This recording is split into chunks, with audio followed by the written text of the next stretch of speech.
নমস্কার, আমি সুদীপ্তা। এভি নিউজে আপনাদের সকলকে স্বাগত। প্রথমেই চোখ রাখবো নিউজ হেডলাইন্সে।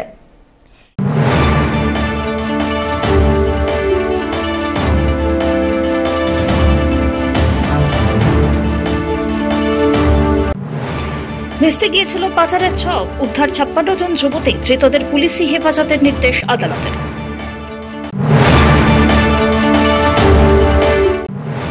১৫ বছর পর গোর্খা লীগ নেতা মদন তামাং হত্যা মামলার আদালতে বিচার প্রক্রিয়া শুরু হলো।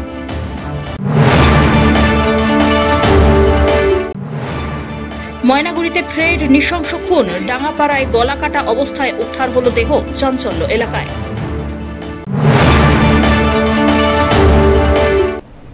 এবার আসছে বিস্তারিত সংবাদে। চাকরির টোপ দিয়ে ৫৬ জন যুবতীকে পাচারের ছক কষেছিল পাচারকারীরা। এনজেপি থেকে যুবতীদের উদ্ধার করে পাচারকারী এক মহিলা ও এক যুবককে গ্রেপ্তার করে মঙ্গলবার জলপাইগুড়ি জেলা আদালতের সিজিএম কোর্টে তোলা হয়। ধৃত যুবতী পাচারকারী সন্দেহে গ্রেপ্তার হওয়া মহিলার নাম চন্দ্রিমা কর, শিলিগুড়ির ডাবগ্রাম মেন রোডের রাধা গোবিন্দ পল্লীর বাসিন্দা।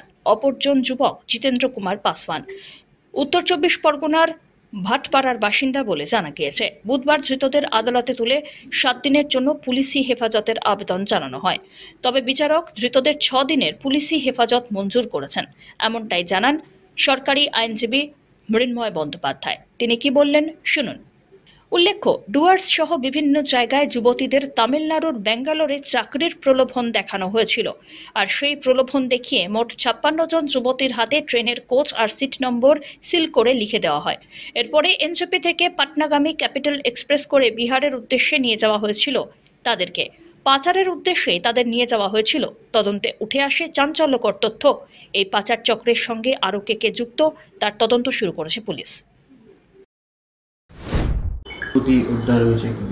হ্যাঁ, এনজিপি জিআরপিস থেকেও আজকে একটা কেস পাঠানো হয়েছে, যেটা অ্যালিগেশন ছিল যে RPF, NJP GRP, NJP station, NJP police station একটা জয়েন্ট রেড হচ্ছিল। সেই অবস্থাতে একটা ইনফরমেশনের ভিত্তিতে ৫৬ জন মহিলাকে রিকভারি করা হয় এবং যাদেরকে বিভিন্ন জায়গা থেকে কাজের প্রলোভন দেখিয়ে ব্যাঙ্গালোর, তামিলনাড়ু সব বিভিন্ন জায়গাতে পাচার করা হচ্ছিল।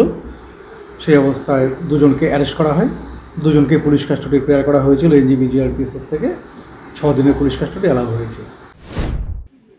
সব্যসাচী মজুমদারের রিপোর্ট।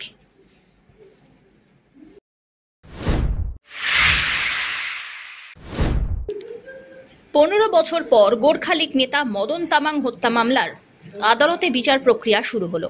ভিডিও কনফারেন্সিং এর মাধ্যমে দার্জিলিং জেলা আদালত প্রাঙ্গণে প্রথম শুনানি অনুষ্ঠিত হয়। দার্জিলিং থেকে ৪৬ জন এবং কলকাতার প্রেসিডেন্সি জেল থেকে একজন অভিযুক্তকে ভিডিও কনফারেন্সিং এর মাধ্যমে হাজির করা হয়। কলকাতার সিটি সেশন কোর্টের বিচারকের সামনে শুনানি অনুষ্ঠিত হয়। আদালত সূত্রে জানা গিয়েছে, পরবর্তী শুনানি ২০২৫ সালের ২৫ অগস্ট হবে। সেখানে দার্জিলিং আদালতে অভিযুক্ত এবং কলকাতার সিটি সেশন কোর্টের বিচারক প্রথম সাক্ষী অমর লামার পরিবারের পক্ষে উপস্থিত হবেন। স্মরণ করা যেতে পারে, ২০১০ সালে ২১শে মে দার্জিলিংয়ের ক্লাব সাইট এলাকায় আয়োজিত এক জনসভায় নিষ্ঠুরভাবে খুন হন তৎকালীন অল ইন্ডিয়া গোর্খা লীগের সভাপতি মদন তামাং। ঘটনার পর তৎকালীন প্রভাবশালী রাজনৈতিক দল গোর্খা জনমুক্তি মোর্চার শীর্ষ নেতাদের বিরুদ্ধে হত্যার ষড়যন্ত্রের অভিযোগ দায়ের হয়। এই হত্যা মামলায় মোট ৫৩ জনকে অভিযুক্ত করা হয়। তাদের মধ্যে ৪ জন মারা গিয়েছেন, ২ জন এখনও নিখোঁজ, একজন বর্তমানে কলকাতার প্রেসিডেন্সি জেলে বন্দী। মামলার প্রথম এফআইআর দায়ের করেন তৎকালীন সর্বভারতীয় গোর্খা লীগের সাধারণ সম্পাদক লক্ষণ প্রধান, যিনি এখন গত হয়েছেন। প্রাথমিকভাবে মামলাটি পশ্চিমবঙ্গ সিআইডি তদন্ত করছিল। তবে প্রধান অভিযুক্ত নিকোল তামাং সিআইডির হেফাজত থেকে পালিয়ে যাওয়ার পর মামলাটি সিবিআই এর কাছে হস্তান্তর হয়। ২৯ মে ২০১৫ তারিখে সিবিআই কর্তৃক দাখিল করা চার্জশিটে বিমল গুরুং, তাঁর স্ত্রী আশা গুরুং, রোশন গিরি, বিনয় তামাং, হরকা বাহাদুর ছেত্রী, প্রদীপ প্রধান আর অন্যান্যদের অভিযুক্ত করা হয়েছিল। তাদের মধ্যে কয়েকজন ক্ষমতাসীন ভারতীয় গোর্খা প্রজাতান্ত্রিক মোর্চার নেতা। হত্যা মামলায় ৮০ জনেরও বেশি সাক্ষী তালিকাভুক্ত হয়েছে, যাদের মধ্যে কয়েকজন অবশ্য মারা গিয়েছেন। ২০১৭ সালের ১৭ই August Kolkata city session court Bimal গুরুংকে চার্জশিট থেকে বাদ দেয়, কারণ সিবিআই পর্যাপ্ত প্রমাণ উপস্থাপন করতে পারেনি। তবে মদন তামাংয়ের স্ত্রী ভারতী এই আদেশের বিরুদ্ধে কলকাতা হাইকোর্টে পুনর্বিবেচনার আবেদন জানান। গত বছর হাইকোর্ট নিম্ন আদালতের সিদ্ধান্ত বাতিল করে গুরুংকে অভিযুক্ত হিসাবে পুনর্বহালের নির্দেশ দেয়। এদিন আনুষ্ঠানিকভাবে বিচার প্রক্রিয়া শুরু হয়, যা 29 মে 2015 তারিখের দাখিল করা সম্পূরক চার্জশিটের ভিত্তিতে এগিয়ে যাবে। ये मदन तामंग मर्डर केस ये 29 ऑफ जनवरी में ये चार्जशीट हुआ था। उसके बाद ये जून महीना में 24 of June charge was framed. तो वहाँ पर एक तो डायरेक्टिव्स है सुप्रीम कोर्ट का that the trial can be done in virtual mode. तो वर्चुअल मोड के लिए आज 47 accused persons they were present before the district court, or आज from the defense there were 2 petitions filed. One was certain 164 statements and seizure list. They were, actually it is a matter of right, as a matter of prerogative for the accused persons to get, and वो लोग अभी तक नहीं मिला है, so वो एक petition दिया है। और दूसरा, as most of the statements are in Nepali, उसमें एक translator को लिए भी एक petition from the defense वो दिया है। इससे आगे जो कलकत्ता जाना पड़ता है नहीं, वो that has been modified. Now all the accused persons can be present on virtual mode. तो नेक्स्ट हियरिंग कब होगा? ये 25 को, नेक्स्ट अगस्त। उसमें विटनेस जो अभी सुनने में आया, विटनेस भी हमारा लाना है, उनको कलकत्ता जाना पड़ेगा। वो the witness has to go to Calcutta. It depends upon the witness also, उसको क्या what he prefers. If he prefers in a virtual mode, वो भी कर सकता है। वो provision है under the act, under the statutes of directives given by the apex court, वो हो सकता है।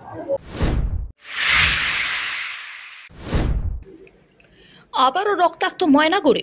বুধবার সকালবেলায় বার্নিশ গ্রাম পঞ্চায়েতের ডাঙ্গাপাড়া এলাকায় গলাকাটা মৃতদেহ উদ্ধার ঘিরে তীব্র চাঞ্চল্য ছড়ালো গোটা এলাকায়।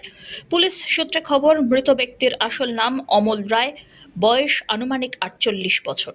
পেশায় তিনি মিষ্টির দোকানের কর্মী ছিলেন। স্থানীয় সূত্রে খবর, এদিন সকালে ময়নাগুড়ি রোড সংলগ্ন ডাঙ্গাপাড়া এলাকায় হাঁটতে বেরিয়ে পড়ে থাকা একটি গলাকাটা দেহ দেখতে পান এলাকাবাসী। রক্তাক্ত অবস্থায় দেহটি পড়ে থাকতে দেখে আতঙ্কিত হয়ে পড়েন সকলে। এরপরে খবর দেওয়া হয় ময়নাগুড়ি থানায়।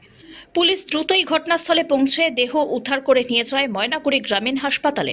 কর্তব্যরত চিকিৎসক তাকে মৃত বলে ঘোষণা করেন। এরপর দেহ ময়না তদন্তের জন্য পাঠানো হয় জলপাইগুড়ি জেলা হাসপাতালে। পরিবার সূত্রে খবর, অমল রায়ের পৈতৃক বাড়ি ছিল বানিজ গ্রাম পঞ্চায়েতের কলতাপাড়া এলাকায়। তবে বর্তমানে তিনি স্ত্রী 2 নাবালিকা কন্যাকে নিয়ে ডাঙ্গাপাড়ায় বসবাস করছিলেন। এলাকায় একজন সৎ, নিরীহ ও পরিশ্রমী মানুষ হিসাবেই পরিচিত ছিলেন। পরিবারের সদস্যরা জানান, ঠিক কী কারণে এমন নির্মম হত্যা তা বুঝেই উঠতে পারছেন না তারা। পুলিশ জানিয়েছে, অমল রায়ের পরিবারের সদস্যদের সঙ্গে ইতিমধ্যে কথা হয়েছে। স্ত্রী এবং 2 কন্যাকে থানায় নিয়ে গিয়ে জিজ্ঞাসাবাদ হয়েছে। পাশাপাশি খুনের কারণ, সম্ভাব্য অপরাধীদের খুঁজে বের করতে তদন্তে নেমেছে ময়নাগুড়ি থানার পুলিশ। আশেপাশের সিসিটিভি ফুটেজ সংগ্রহ করে সন্দেহভাজনদের ওপর নজরদারির কাজ শুরু হয়েছে। এদিকে এই ঘটনায় গোটা এলাকায় ব্যাপক আতঙ্ক ছড়ায়। এলাকার মানুষজন নিরাপত্তাহীনতায় ভুগছেন। স্থানীয়দের দাবি, রাত্রে পুলিশি টহল আরও বাড়ানো হোক, দোষীদের দ্রুত গ্রেপ্তার করে উপযুক্ত শাস্তি দেওয়া হোক। ময়নাগুড়ির মতো শান্ত একটি এলাকায় একের পর এক খুনের ঘটনা প্রশাসনের ওপরে বড় চ্যালেঞ্জ হয়ে দাঁড়াচ্ছে। এখন দেখার, এই বর্বর হত্যাকাণ্ডের রহস্য কত দ্রুত উদ্ঘাটন করে পুলিশ। কি জানতে পারো কি হলো ঘটনা? এখানে হয়েছে কি, সকালবেলা যখন সবাই মর্নিং ওয়াক করতে আসে, তখন এখানে দেখেছে যে একটা লোক এখানে পড়ে আছে। তারপর কিছু দূর কাছে গিয়ে দেখে যে একদম গলা কাটা। এখন কি কারণে কাটা গেছে সেটা তো বলতে পারবো। সম্ভবত ওর নাম হচ্ছে অমল বর্মন। আগে রাজারহাটে বাড়ি ছিল, এখন এখানে পাশে এই রাস্তার এই দিকে বাঁ দিকে বাড়ি করেছে। তো শুনলাম যে ময়নাগুড়িতে এক মিষ্টির দোকানে কাজ করে, এই পর্যন্ত জানা গেছে। ভোরেই ঘটনা জানতে পারলেন নাকি রাতেই ঘটনা জানতে পারলেন? রাত ঘটনাটা তো সম্ভবত রাত্রেবেলা হয়েছে। যারা সকালবেলা খুব ভোরে যারা হাঁটতে আসে এই রাস্তা দিয়ে সকালে, তারাই প্রথমে জানতে পারে। তারপর অনেক লোক আসে, পুলিশ আসে, তারপর ডেড বডি নিয়ে গেছে। কি হয়েছে ঘটনাটা? তো আমরা তো থাকি রাজারহাটে, এখানে তো রোডে দাদা থাকে, শ্বশুর বাড়ি আগে থাকতো, এখন পাশে জমি নিয়ে বাড়ি করে আছে। তারপর 12 বছর ধরে এখন আজকে হঠাৎ সকালবেলা 8টার দিকে বাড়িতে ফোন করলো, মানে পাড়া প্রতিবেশী এখানকার লোক আর কি, কম বেশি চেনে, যেরকম তোমার দাদা এখন মার্ডার হচ্ছে কি ডেট, ওই খবর পেয়ে আসলাম। কি মনে হয় কেন এরকম হলো? কেন মনে হয় এখন আমাদের এই বাড়ির থেকে কিন্তু কেউ ফোন করেনি, এখনো পর্যন্ত করেনি। এই বাড়িতে কোন বাড়ি? মানে দাদা যে বাড়িতে আসে শ্বশুরবাড়ি তো এখন পাশের বাড়িতে নিজের জায়গায় করে আপনার আছে। ভাইয়ের সঙ্গে আপনার যে ভাইয়ের বউ, তার সম্পর্ক কেমন ছিল? সম্পর্কটা সঠিক ভালো ছিল। ভালো ছিল না কেন? কেন এখন পারিবারিক কি ব্যাপারে অত কিছু আমি বলতে পারবো কবে না। থেকে সম্পর্ক খারাপ ছিল? ওখান থেকে যখন আসলো তখন থেকে একটু সম্পর্ক খারাপ ছিল, তাই তো?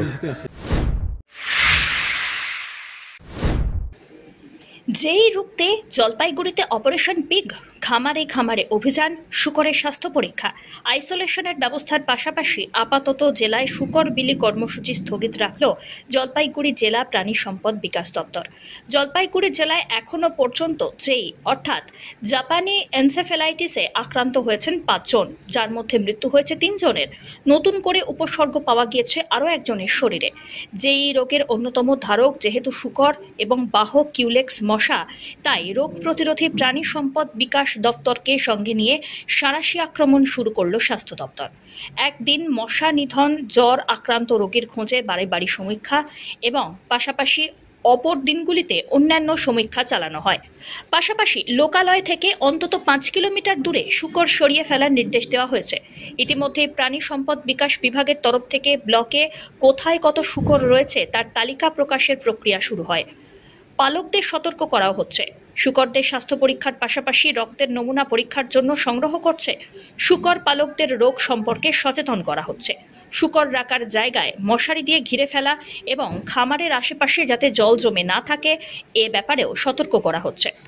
অন্যান্য বছরের মতো এবছরেও ব্লকে ব্লকে প্রাণী পালকদের শুকর বিলির কর্মসূচি নিয়েছিল প্রাণী সম্পদ বিকাশ দপ্তর, কিন্তু বর্তমান পরিস্থিতিতে আপাতত এই কর্মসূচি স্থগিত রাখা হয়েছে।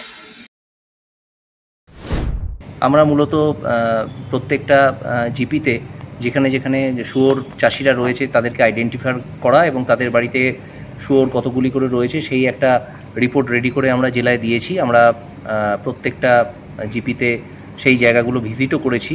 সেখানে একটা সচেতনতামূলক শিবিরও আমরা প্রতিদিন করছি বিভিন্ন জায়গায়, যাতে এই শুকরগুলোকে জালের মধ্যে, মানে মশারির জালের মধ্যে রাখা যায় সব সময়, তাদেরকে যেন ফ্রি মুভমেন্ট না করানো হয় এবং আশেপাশে যেন জল জমতে না পারে তার জন্য ওই ব্লিচিং পাউডার স্প্রে করা বা জমা জলের যে সোর্সগুলোকে সরিয়ে ফেলা, এই ধরনের সার্বিক যে একটা সচেতনমূলক প্রচার সেইটা আমাদের দপ্তর থেকে করা হচ্ছে। এর সাথে সাথে আমরা যেটা করেছি, আমরা যেখানে যেখানে শুকরগুলি রয়েছে সেখান থেকে আমরা সেরো সার্ভাইলেন্সের জন্য ব্লাড কালেকশনও আমরা শুরু করেছি। তার মধ্যে সংক্রমিত শুকর খোঁজা হচ্ছে বলা যেতে। হ্যাঁ, সেরো সার্ভাইলেন্স করতে গেলে ওখানে যে স্বাভাবিকভাবেই আমরা যখন গ্রামের দিকে যাচ্ছি সেখানে যারা শুকর চাষিদের জিজ্ঞেস করছি এখানে কোনো অসুস্থ শুকর আছে কিনা, এখন অবধি পাওয়া যায়নি। তবে যেহেতু একটা সেরো সার্ভাইলেন্স হচ্ছে, সেখানে যদি কোনো সংক্রমিত শুকর থাকে তার সেটা পরীক্ষা ধরা পড়বে, সেক্ষেত্রে পদক্ষেপ করা হবে। অবশ্যই পাশাপাশি আপনাদের তো একটা শুকর বিলি কর্মসূচি ছিল। শুকর বিলি কর্মসূচি আমাদের ছিল, ইতিমধ্যে আমাদের একটি ব্লক দিয়েওছে। তবে আমাদের শুকর বিলি কর্মসূচি এখনও অবধি আপাতত কয়েকদিনের জন্য আমাদের উচ্চতর আধিকারিকের নির্দেশে এখন একটুখানি আমরা একটু পিছিয়ে যাচ্ছি।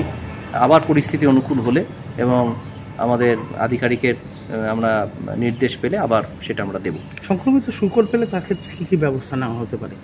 সংক্রমিত শুকর এখন অবধি পাওয়া যায়নি, তবে সংক্রমিত শুকর যদি পাওয়া যায় তাকে আইসোলেশন করা এবং আইসোলেশন করে, যেহেতু এটি কিউলেক্স মশার কামড় দ্বারাই এই রোগটা ছড়ায়, আপাতত সেই সংক্রমিত শুকর থাকলে তাকে একদম টোটালি আইসোলেট করে সেটাকে নেটিং করে রাখা এবং তাকে অবজার্ভ করা এবং ট্রিটমেন্ট করা, এটাই হচ্ছে আপাতত এখন বলা আছে। যেহেতু জাপানিজ এনকেফালাইটিস অ্যাম্প্লিফায়ার হোস্ট হচ্ছে পিগ, সেই জন্য এআরডি ডিপার্টমেন্টকে বলা হয়েছে যাতে পিগের ব্যবস্থাটা নেয়, কারণ পিগ যাতে 5 কিলোমিটার দূরে কোনো মানে নির্জন বা এই এলাকায় যাতে তাকে হয় রাখবে বা তা না হলে যেটা মেন যে পিককে নষ্ট করে দেওয়া, এটা যেমন বলা হয়েছে, আলোচনা হয়েছে, বলাও হয়েছে। আর তাছাড়া যে যে জায়গায় আমাদের কেস পাওয়া গেছে সেই সমস্ত জায়গায় কেস বেসড অ্যাক্টিভ সার্চ আমাদের চলছে, এবং এছাড়াও যাতে পার্সোনাল প্রোটেকশানে, যাতে সাধারণ মানুষ যাতে পার্সোনাল প্রোটেকশান, যেমন হচ্ছে ফুলহাতা জামা প্যান্ট পরা, তাছাড়া মসকুইটো নেট, মানে পুরো মসকুইটো নেট যাতে সবসময় ইউজ করা পড়ে আর কি। কারণ এখানে যেহেতু সমস্ত রকমের ভেক্টরবল ডিজিজ রয়েছে, মশাবাহিত বা পোকামাকড় থেকে যাতে না আসে, সেই জন্যে সেই ব্যবস্থাটা। প্লাস আমাদের যে বাচ্চাদের, যেহেতু 15 বছর অবধি মেনলি হচ্ছে হাই রিস্ক সেই ক্ষেত্রে আমাদের যে বাচ্চাদের যে ভ্যাকসিনেশান হয়, যেই ভ্যাকসিনেশান যেটা হচ্ছে 9 মাস কমপ্লিটেড একটা ডোজ এবং 16 থেকে 24 মাসের হচ্ছে সেকেন্ড ডোজ। তো সেক্ষেত্রে যদি কেউ লেফট আউট থাকে সেই লাইন লিস্ট করে তাদের ভ্যাকসিনেশান বাড়িয়ে দেওয়া হচ্ছে। এবং এখনো পর্যন্ত কজন মারা গেলেন এবং কজন চিকিৎসা? এ পর্যন্ত আমরা যে কেসগুলো ডিটেকশান হয়েছে তাতে 5টা কেস ডিটেকশান হয়েছে, এখন 2টো কেস ভালো আছে, এই 3জন মারা গেছেন। পিনাকি শিলের রিপোর্ট।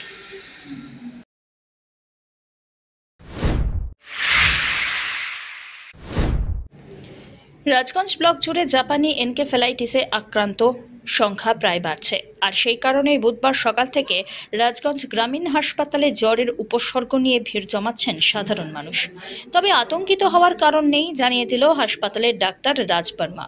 রাজগঞ্জ গ্রামীণ হাসপাতালের আউটডোরে বুধবার সকাল থেকে প্রচুর সাধারণ মানুষ ভিড় জমান। তাতে দেখা যায় বেশিরভাগ মানুষের উপসর্গ জ্বর, শরীরে ব্যথা, যা চিন্তার ভাঁজ এনে দিয়েছে স্বাস্থ্য বিভাগের কপালে। তাই উপসর্গ দেখা মাত্রই সব মানুষকেই পরীক্ষা করা হচ্ছে।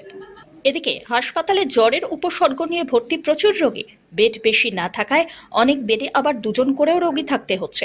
কিন্তু যে সকল রোগী ভর্তি রয়েছেন তাদের শুধু জ্বরের উপসর্গই রয়েছে। এখনো পর্যন্ত রাজগঞ্জে জাপানি এনকেফেলাইটিসে আক্রান্তের সংখ্যা 2জন। এই উপসর্গ নিয়ে কেউ থাকলে তার জন্য হাসপাতালের পক্ষ থেকে বিশেষ ওয়ার্ড তৈরি করা হয়েছে। সেই ওয়ার্ডে 10টি বেডও রাখা হয়েছে। অন্যদিকে হাসপাতালের এক চিকিৎসক রাজ বর্মা জানিয়েছেন, আতঙ্কিত হওয়ার কোনো কারণ নেই।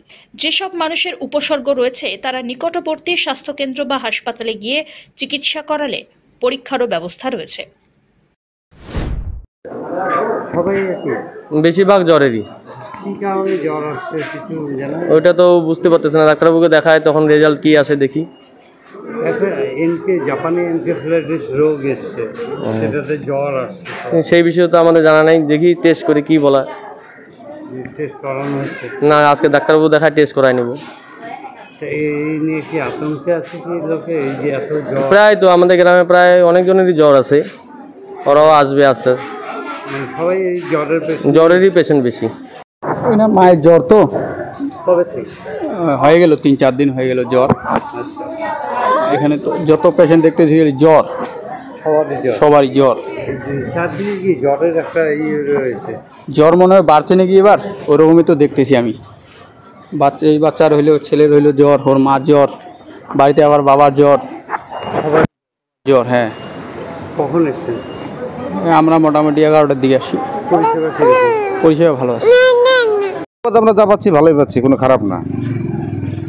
আতঙ্ক তো মহা মুশকিল, কিন্তু কেন সবারই তো জ্বর হয়ে একই অবস্থা, জ্বর যতই মেডিসিন খান কমে না। আমারই মোটামুটি 1 মাস হয়ে গেল জ্বর আসছে। চারদিকে কি এই যত পেশেন্ট সব জ্বরে? এইখানে তো জ্বরের পেশেন্ট তো ওদিকে জ্বরের পেশেন্ট প্রচুর আছে বর্তমান। হ্যাঁ, প্রচুর ভর্তিও রয়েছে। হ্যাঁ, প্রচুর ভর্তিও আছে, জ্বরের জন্যই অসুবিধা সবারই। এই একটা জাপানি এনকেফেলাইটিস রোগ এসছে, এটা নিয়ে কি জানেন কিছু? এটা নিয়ে আমি কিছু বলতে পারলাম না, এটা ডাক্তাররা বলতে পারবে ভালো। সবারই কি জ্বর? সবারই জ্বর, মানে জ্বর নিয়েই বেশি। হ্যাঁ হ্যাঁ, জ্বর নিয়ে বর্তমান বেশি। দেখুন দাদা, পেশেন্ট তো সবাই আসছে এরকমই, তো জ্বরের জন্য যত পেশেন্ট আসছে সবারকে টেস্ট করাচ্ছি আমি। তো এরকম নেই কি পেশেন্টকে কার পেশেন্টকে ছাড়বো, সবাইকে জাপানিজ এনকেফেলাইটিস জন্য সবাইকে টেস্ট করা যাচ্ছে এখানে। মূলত কি আগের তুলনায় জ্বরের সংখ্যা বেড়েছে? কি দাদা? জ্বরের সংখ্যা বেড়েছে নাকি? জ্বর রোগী না, অত বেড়ে নেই, যেরকম ছিল ওরকমই আছে, কিছু নেই বেশ। কিন্তু আতঙ্ক রয়েছে। আতঙ্ক জিনিস কিছু নেই, এখানে সব ট্রিটমেন্ট তো আছে, তো সব টেস্ট হচ্ছে, সবাই পেশেন্টকে টেস্ট হচ্ছে। বলুন কী কী করণীয় রয়েছে সাধারণ মানুষের? কিছু না, বাইরেতে একটু পরিষ্কার রাখতে হবে, স্ট্যাগনেন্ট ওয়াটার রাখতে হবে না, এসব মসকিটো থেকে একটু নেট ইউজ করতে হবে। কালকে তো বিএমএস রাউন্ড দিয়ে সব জায়গাকে জানাচ্ছে লোকগুলোকে কীরকম কী করতে হবে, এসব জিনিসটা তো বলেছে সবাইকে। সুস্মিতা চন্দ্রের রিপোর্ট।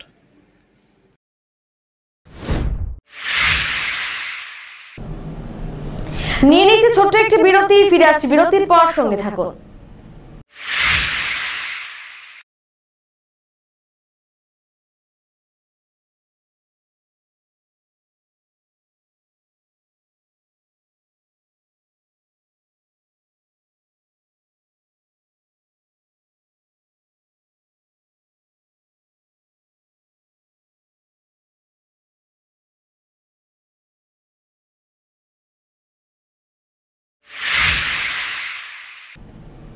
ফিরে এলাম বিরতির পর।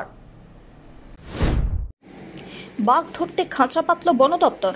গত প্রায় 1 মাস ধরে চিতা বাঘের ভয়ে কাঁটা জলপাইগুড়ি শহর সংলগ্ন পাতকাটা গ্রাম পঞ্চায়েতের গুয়াবাড়ি, নাওয়াপাড়া, বড় চৌধুরী পাড়া সহ আশেপাশের গ্রামের বাসিন্দারা। পাশেই ডেঙ্গুয়াঝাড় চা বাগান, কিছু দূরে বৈকুণ্ঠপুরের জঙ্গল। স্থানীয়দের দাবি প্রায় দিনই দেখা মিলছে চিতাবাঘের। ওর বাড়ি থেকে উধাও হয়ে যাচ্ছে ছাগল। একাধিক জায়গায় মিলেছে চিতাবাঘের পায়ের ছাপ। ভয়ে সন্ধ্যার পর বাড়ি থেকে বেরোতেই সাহস পাচ্ছেন না এলাকাবাসীরা। গ্রামবাসীদের অনুমান একটি দুটি নয়, বরং ছোট বড় মিলিয়ে বেশ কয়েকটি বাঘ লুকিয়ে রয়েছে গ্রামে। বনকর্মীরা আসছেন, চিতাবাঘের খোঁজে গ্রামের আশেপাশে তল্লাশি চালাচ্ছেন। পাশাপাশি গুয়াবাড়ি গ্রামে খাঁচা পেতেছেন বৈকুণ্ঠপুর বন বিভাগের কর্মীরা। তবে তাতে কিছুটা হলেও স্বস্তিতে গ্রামবাসীরা। কি হয়েছে বলেন তো আপনাদের? আমাদের এখানে মাসখানেক ধরে খুব বাঘের আতঙ্ক চলছে, আমাদের এই এলাকায় আমাদের সব থেকে বড় চা বাগান আছে, ডিঙ্গুয়াঝাড় চা বাগান। এই ডিঙ্গুয়াঝাড় চা বাগানে মাঝে মাঝে দেখা যেত, প্লাস অনেকেই দেখতে পেয়েছি এবং ক্যামেরাবন্দিও হয়েছে। তো এটা আস্তে আস্তে আমাদের এলাকায় চলে আসতেছে। আসার পরে মোটামুটি তিনটা বাড়ি থেকে ছাগল বান্ধা অবস্থায় মাংস খেয়ে, ছাগল মেরে খেয়ে দিয়ে চলে গেছে। আর 2টা বাড়ি থেকে তোমার হচ্ছে ছাগল নিয়েই চলে গেছে। তো এই হিসেবে খুব আতঙ্কে আছি আমরা। কয়েকদিন পর পর সবাই দেখতে পাচ্ছে বাঘ দেখতে পাচ্ছে এবং বাঘের অনেক ছাপও পাওয়া গেছে। তো কালকেও দেখা গেছে। তো আমরা এটা নিয়ে তোমার ফরেস্ট ডিপার্টমেন্টকে জানাইছিলাম, বোদাগঞ্জ রেঞ্জকে। তারপরে ওনারা আসছিলেন, আমাদেরকে যথেষ্টভাবে হেল্প করছেন ওনারা। তো অনেক দিনের রিকোয়েস্ট যেটা ছিল আমাদের হচ্ছে যে খাঁচার একটা ব্যবস্থা করা, ওনারা আজকে খাঁচার ব্যবস্থা করে দিয়ে গেলেন। তো সন্ধ্যাবেলায় এসে ওনারা তো এই কাজে খাঁচাতে কীভাবে ছাগল রাখতে হবে না রাখবে, এটা খুব এইভাবে ওনারাই জানেন, ওনারাই পটু। তো ওনারা সন্ধ্যাবেলা আসবেন, এসে সব বসিয়ে দিয়ে যাবেন। আপাতত খাঁচাটা ওনারা দিয়ে গেলেন। হ্যাঁ, এই আতঙ্কটা কতদিন থেকে? এই আতঙ্কটা মোটামুটি আমাদের প্রায় মাসখানেকের উপরেই হয়ে গেল। কতগুলো বাঘ দেখা যাচ্ছে? বাঘ দেখেন, সব থেকে বড় ঘটনা, একসঙ্গে তো 2-3টা দেখা যায় না, তবে বাচ্চা আছে। বাচ্চা আছে, বড়ও আছে, দেখা যাচ্ছে। আর একই দিনে একই টাইমে বিভিন্ন বাড়ি থেকে ছাগল চুরি হয়ে যাচ্ছে। তার মানে একটা বাঘ তো আর একবারই একই সময় অন্য জায়গায় করতে পারবে না। তো যা বোঝা যাচ্ছে যে 3-4টা বাড়ি থেকে ছাগল নিয়ে চলে যাচ্ছে। তার মানে 1-2টা বাঘ নেই, এখানে অনেকগুলোই আছে। তো ফরেস্ট ডিপার্টমেন্টকে আমাদের বলছিল যে বাঘ ওইভাবে ধরলে পরে বাকি যে বাঘগুলো থাকে সেগুলো হচ্ছে আরও ক্ষিপ্ত হয়ে যাবে। হ্যাঁ, তো এই জন্য ওনারা চেষ্টা করছিল অন্য কোনোভাবে যদি এটাকে তাড়ানো যায়, তবে তাড়ানো যাচ্ছে না। তাই বাধ্য হয়ে ওনারা আজকে খাঁচার ব্যবস্থা করলেন। এখানে ধরা পড়েনি, আমরা 4-5 দিন ধরে এই যে কালিয়াগঞ্জের কিছু লোক আমাদের কাছে ইনফর্ম করছিল যে এখানে নাকি একটা লেপার্ড ঘোরাফেরা করছে। হ্যাঁ, সেই আমরা ওই পাবলিকের অনুরোধে আমরা আজকে এখানে একটা খাঁচা বসে দিয়ে গেলাম। কতদিন থেকে দেখা যাচ্ছে? এখানে ওনারা তো বলছে যে 5-7 দিন থেকে দেখা যাচ্ছে। কতগুলো আছে সেটা তো আমরা বলতে পারবো না। ওনারা নাকি একটাই দেখেছে, আমরাও পায়ের ছাপ পেলাম। হ্যাঁ, সবার সঙ্গে কথা বলে, গ্রামবাসীর সঙ্গে কথা বলে, আমরা গ্রামবাসীরা প্লাস আমরা ফরেস্ট ডিপার্টমেন্টের স্টাফ সবাই মিলে আমরা এখানে খাঁচাটা বসালাম। কালকেও তো দেখা গেছে।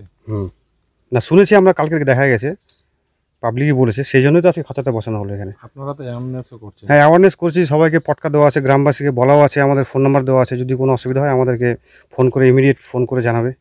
কোথা থেকে আসছে মনে করা হচ্ছে? এটা তো এখানে যে মনে হচ্ছে চা বাগানে হয়তো এখানে কোথাও আছে আর কি।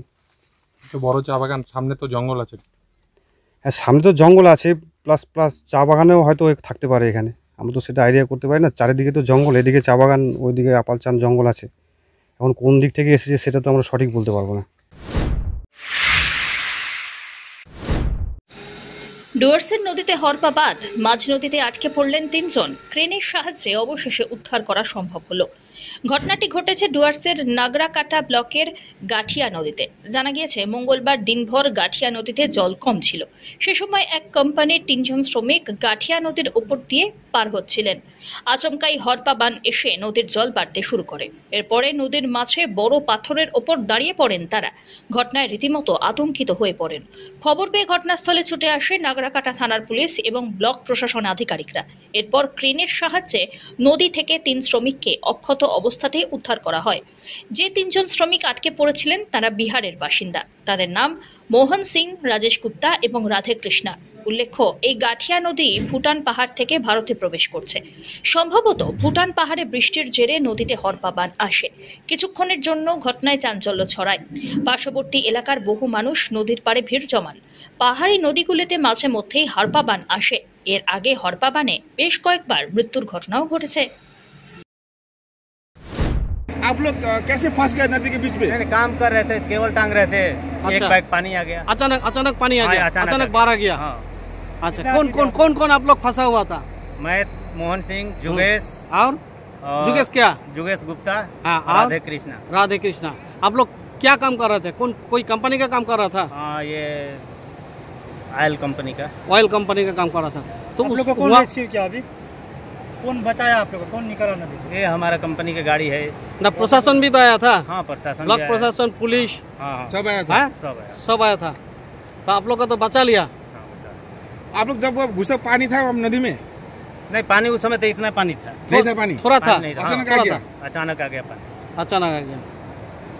कैसा लग रहा था? जान बचे कैसा लग रहा था? नहीं, जान तो बचना ही है। मैं तो तैर के निकल जाता, ये लोग खाली घबरा रहा था। और वो तैरना नहीं, वो भी दोनों तैरते हैं। जो भी आप लोग सब कुछ निकल गए ना। हाँ। धीमान राय रिपोर्ट।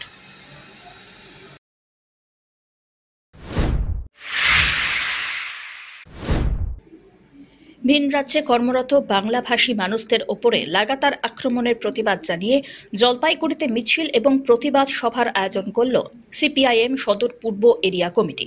মঙ্গলবার শহরের ডিবিসি রোডে অবস্থিত দলীয় জেলা দপ্তর থেকে মিছিল শুরু হয়। এরপরে তা শহরের বিভিন্ন গুরুত্বপূর্ণ পথ পরিক্রমা করে শেষ হয় শহরের প্রাণকেন্দ্র কদমতলা মোড়ে। মিছিলে অংশগ্রহণকারীরা কেন্দ্রীয় সরকারের নীতির বিরুদ্ধে এবং বিভিন্ন রাজ্যে বাংলাভাষীদের প্রতি বিদ্বেষমূলক আচরণের বিরুদ্ধে সোচ্চার হন। মিছিল শেষে কদমতলা মোড়ে অনুষ্ঠিত হয় প্রতিবাদ সভা। উপস্থিত ছিলেন সিপিআইএম সদর পূর্ব এরিয়া কমিটির সম্পাদক দেবরাজ বর্মন, কৌশিক ভট্টাচার্য প্রমুখ। বাংলাদেশি তকমা লাগিয়ে দিয়ে যেভাবে আরএসএস বিজেপির চক্রান্তে একটা আক্রমণ নামিয়ে নেওয়া হচ্ছে বাংলাভাষী মানুষের উপর, তার বিরুদ্ধে আমাদের এই পথসভা। এবং বিশেষ করে আমরা প্রশ্ন করছি রাজ্য সরকার এবং কেন্দ্র সরকারকে যে এই রাজ্য থেকে যে মানুষ অন্য রাজ্যে গিয়ে বসবাস করছে কাজের দায়ে, এবং এই রাজ্যে কাজ নেই বলে যে মানুষটা অন্য রাজ্যে গিয়ে কাজ করছে, এই রাজ্যের মুখ্যমন্ত্রী, রাজ্যের সরকারের কি দায়িত্ব না অন্য রাজ্যে গিয়ে সেই মানুষটা সুরক্ষিত আছে কিনা সেই দায়িত্বটা নিশ্চয়ই এই রাজ্যের সরকারের, সেই দায়িত্ব এই সরকার পালন করেনি, দীর্ঘদিন হয়ে গেছে। আমরা বলেছিলাম রেজিস্টার রাখতে হবে পরিযায়ী শ্রমিকদের, আর কেন্দ্র সরকারের যে বসে আছে তার সারা দেশে বাংলাভাষী মানুষের উপর যেভাবে অত্যাচার নামিয়ে আনা হচ্ছে, যা শুধু তার ভাষার নিরিখে তাকে বাংলাদেশি অনুপ্রবেশকারী বলে, এর দায়িত্ব কেন্দ্র সরকারকে নিতে হবে এবং অবিলম্বে সেই সব মানুষের সুরক্ষা এবং বিজেপি এবং আরএসএস এর যে বিভাজনের রাজনীতি, মানুষের মধ্যে ভাষা, ধর্ম, বর্ণের ভিত্তিতে মানুষকে ভাগ করে দেওয়ার যে চক্রান্ত, তার বিরুদ্ধে আজকে আমাদের এই সব্যসাচী মজুমদারের রিপোর্ট।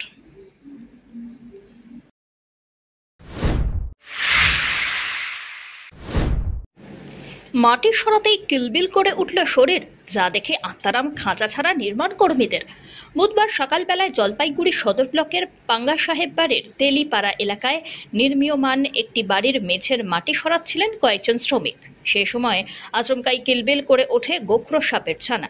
খবর পেয়ে পরিবেশ কর্মীরা গিয়ে 16টি গোখরো সাপের ছানা উদ্ধার করে নিরাপদে পরিবেশে ফিরিয়ে দেন।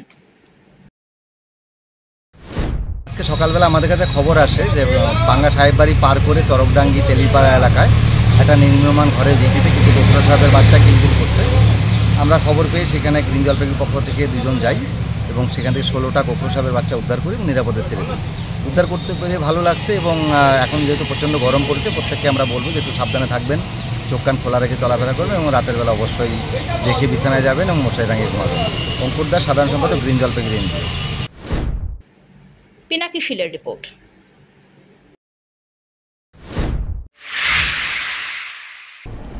শেষ করবার আগে নিউজ হেডলাইন্স আরো একবার।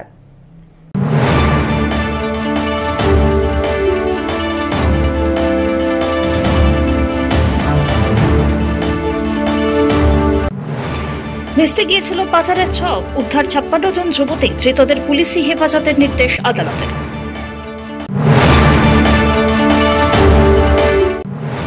পনেরো বছর পর গোর্খা লীগ নেতা মদন তামাং হত্যা মামলার আদালতে বিচার প্রক্রিয়া শুরু হলো।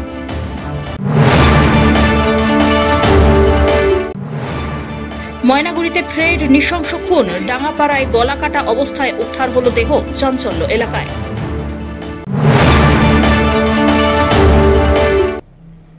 এখনকার মতন এভি নিউজ এ পর্যন্তই। পরবর্তীতে আসছি আরো সংবাদ নিয়ে। দেখতে থাকুন আমার ভিশন। নমস্কার।